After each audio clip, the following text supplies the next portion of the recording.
Hello everyone, I'm Jackie Wilson, co-founder of Positively Empowered Kids, and today we have another incredible interview, this time with David Gumbrell. He runs the Resilience Project, but his background is he was a teacher, a head teacher, and he's also now an author and speaker. You've got a lot to your name. So David, hello. Hi, good to be Hi. here. Yeah, it's great to have you. Question for you to start with. Okay. So obviously you've gone through schools and you're a teacher and you're head teacher. Yeah. What led you to choose to go into that profession? What led me to go into headship? Well, into teaching. What was it? Was it to do with supporting children? Yeah, I mean, I guess it's working with children. It's being able to communicate with children. It's being able to take ideas into the classroom and have fun and be inventive and be creative, and then pass on that knowledge on to those children. And being with children is just an absolute pleasure. And yeah, there are difficult days. Yeah, there are hard days. But as I teach the next generation of teachers, I just go, it's the best. Have these moments where you just go, wow, this is just amazing. There's always a kid in every class that has the joie de vivre. And no matter what the weather, no matter what's going on in the world, there's always one kid that's just rocking and really excited about all sorts of things. And it's just a pleasure to be around them. And so teaching seems a natural thing to go into. Yeah, no, that's great. And so I know you obviously went into headship and you have a real strong belief about resilience and us all being resilient, whether that's a teacher, whether that's a child. So in terms of you and your headship, what did that look like of what you saw and what you did to be able to get the best out of your staff and your children? Yeah, well, I always believe that the resilience is key. You know, we've got to build up ourselves. We're not things that become teachers. We're people, and we have life, and we have experiences, and we have things outside of school, and we have good days and we have bad days. So throughout the headship, I really tried to manage the people. I really spent a long time on the person who was the teacher and my staff who were the people. And I tried to lead in a way that was compassionate. I tried to lead in a way that was trying to encourage people to be the best they could be, but understanding that everyone was going to have a bad lesson, everyone was going to have a bad day, and then just trying to lift people and try to bring people forwards. Trying to give the idea that in order to be the best teacher you can be, you have to have a life outside of education in order to bring some excitement and some fun. You have to look after yourself in order to bring the fun and excitement into the classroom. And, you know, I was an excitable teacher, still am, just to the audience. And I wanted my teachers to be excited about learning, excited to be in front of the children, excited to engage, but they couldn't do that if they weren't resilient, if they hadn't built up the strategies to look after themselves in order to be that best teacher they can be. So did you notice a big difference with working with them in that way? Obviously, I'm assuming before you being the head, they probably didn't have quite the same support and understanding. I don't know, they might have done. But did you see a big change in the school with doing that? Well, to be fair, I took over from a really compassionate head teacher. Okay. The culture was already there. Yeah. To be very caring, very kind, very pastoral. I think the changes weren't really from headship to headship. That's what they were looking for in a head. Yeah, oh, okay. I think what happened was that Ofsted came along and just tightened up the framework, tightened up the way that you can lead, had a very strict way of this is how to lead, which isn't particularly compassionate and isn't particularly driven towards the person, very much driven towards paperwork and data and outcomes. And therefore there was a real juxtaposition between what I wanted to do and what I had to do. Yeah. And it was always a balance trying to get those things right. But I felt as if I did get that balance right, and I kept my team with me throughout the whole of my 7 years. We were a really strong team. We were a really flourishing team, and we went through the good times and the bad times together. but Yeah. we're a unified group, and that's something I'm really proud of. Yeah, no, it sounds incredible. And I think for me to know that there are head teachers out there with that compassion, with that understanding, and really seeing those teachers as incredibly important people, because, you know, I have a belief that if the teacher's well-being is looked after and they take care of themselves, they're going to be able to support their children with their own well-being and to get the best out of their learners. You know, that's something that's very I believe strong that's to really me. true, and I think that, you know, happy teachers teach best. Yeah. Happy teachers make happy kids. Mm-hmm. I believe that if you're happy in yourself, you'll be able to communicate more effectively. You'll be able to see things more effectively. I think the problem is that teachers are compassionate, absolutely 100%, one of the most compassionate professions in the business, Yeah. but compassionate to everybody other than themselves. Yes. And there's still this notion that you can't be kind to yourself, you can be kind to other people. And I really push the idea around adding the self into compassion. And if you are kind to yourself, then you can help yourself to be that compassionate teacher. And it's not selfish to do that. But so many people say, oh, I haven't got time, or Yeah. I should be concentrating on the kids. And my challenge to that, my response to that is, you're not looking after the kids because you're not looking after yourself. Yeah. Yeah. And that always gets the discussion going when I lead training around that, because it's quite a controversial kind of idea, but I do believe that that's where it should go.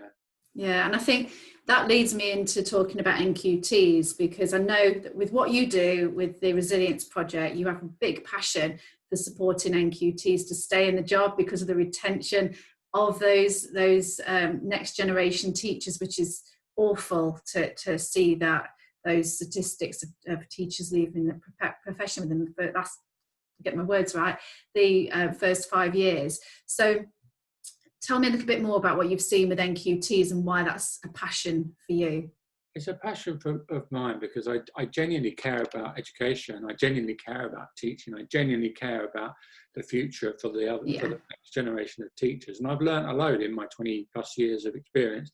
And I just want to pass that on to the next generation. And I think they're very, you know, some of them are naive. Some of them have been led into the lion's den. Some of them have high expectations, but have those dashed on the rocks as they go into school.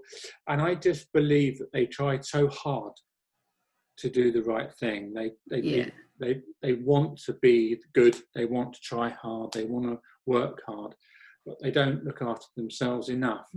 And there needs to be that champion that can sit alongside them and be the safety net underneath them. So it will be okay. It is okay to have a weekend. It is okay to go to yoga on Wednesday night. You can still teach. And just to take away some of the pressures that come onto them and reassure them along that way. And whenever I'm with an early career teacher, I can very quickly, in the course of the session that I'm with them, take on some of their burden and give them, in replacement of that, just the reassurance through my writing, through my presentations. Everything is about, it's going to be okay. Everything's about keep going. Everything's about believe in yourself. Everything's about look after yourself. Yeah, and that's incredible, because you've been there. You know, you've been that NQT at one point, so you can really resonate with that.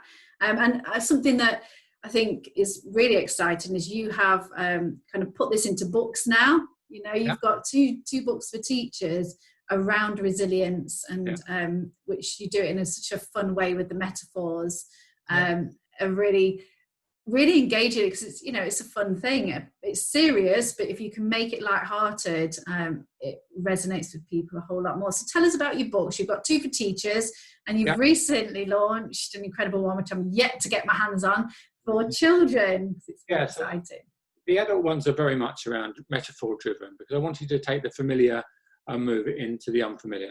I wanted to get rid of the stigma that's attached to talking about mental health, relax people into a quirky little piece of information, and then go, okay, what's that got to do with mental health?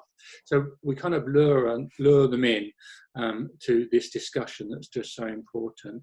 And it's small little chapters that you can just pick up and go. It takes 5 minutes, 10 minutes to read a chapter. and then you've got something to hold you for the day. You've got something to hold you for the week.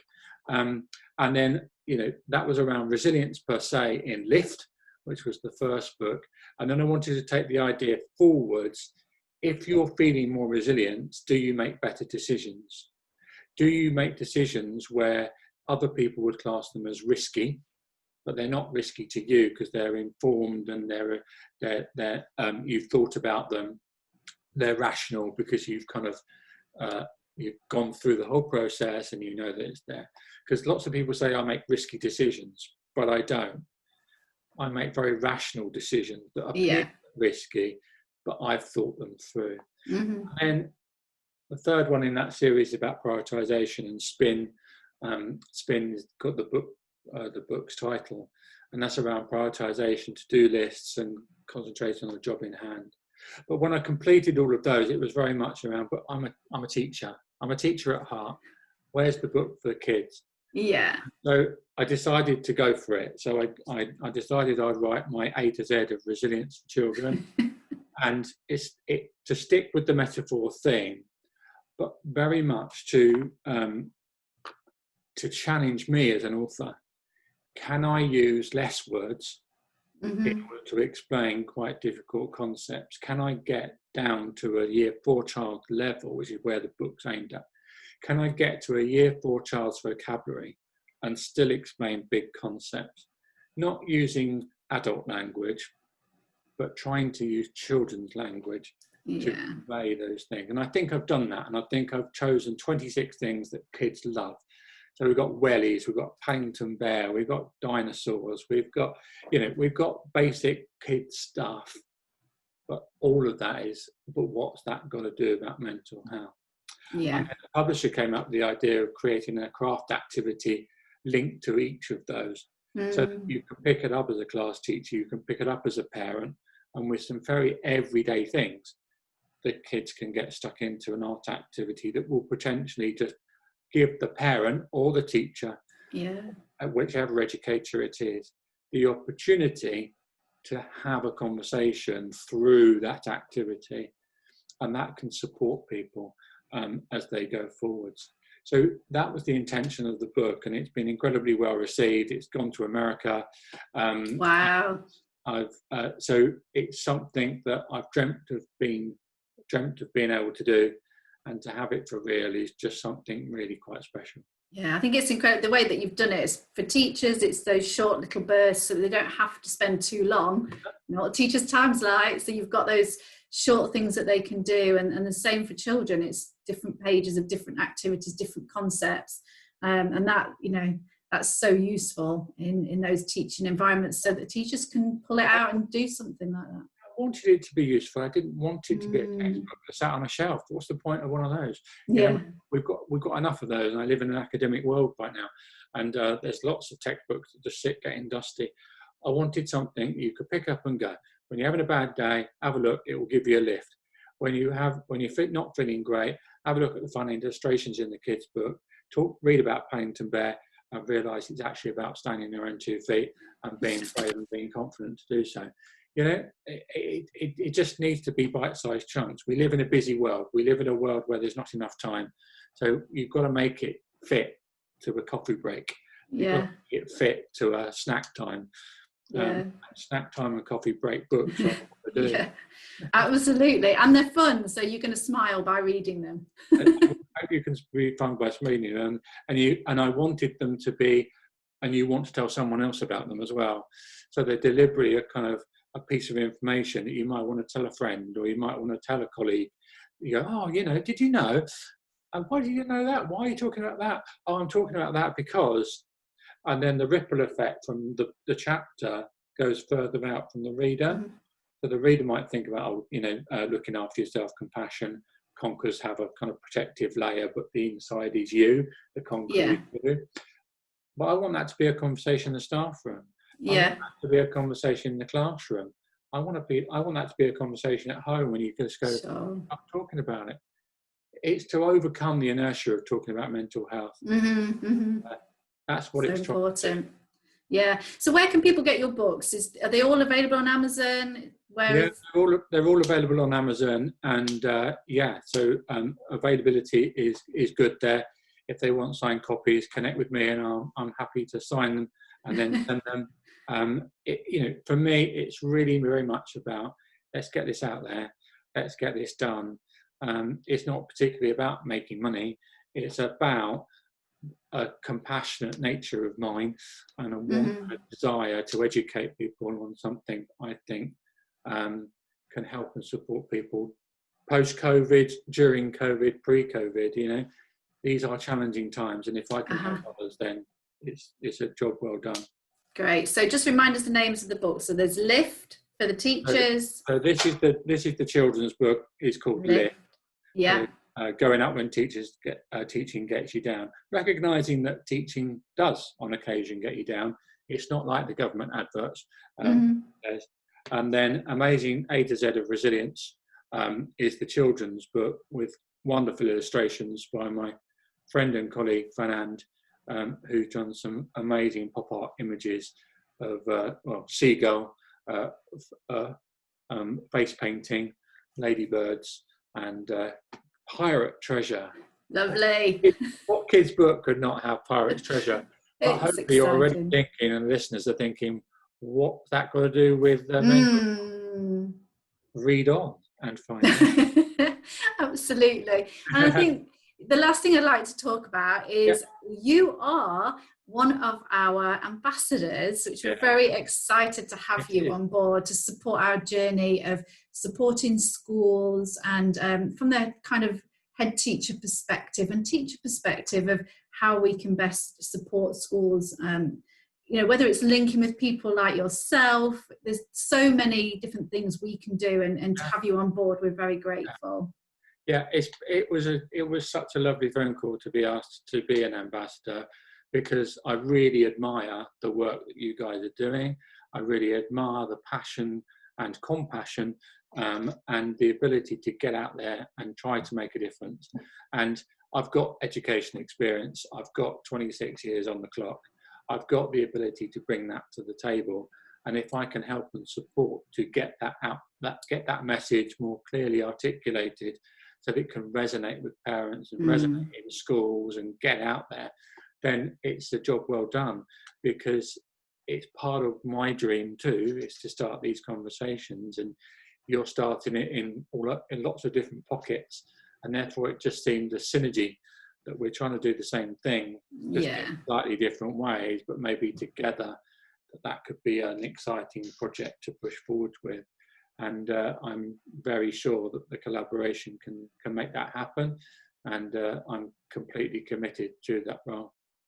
Thank you, David. It's been wonderful to speak with you. Thank you for your time. No problem. And we shall carry on chatting, I'm sure.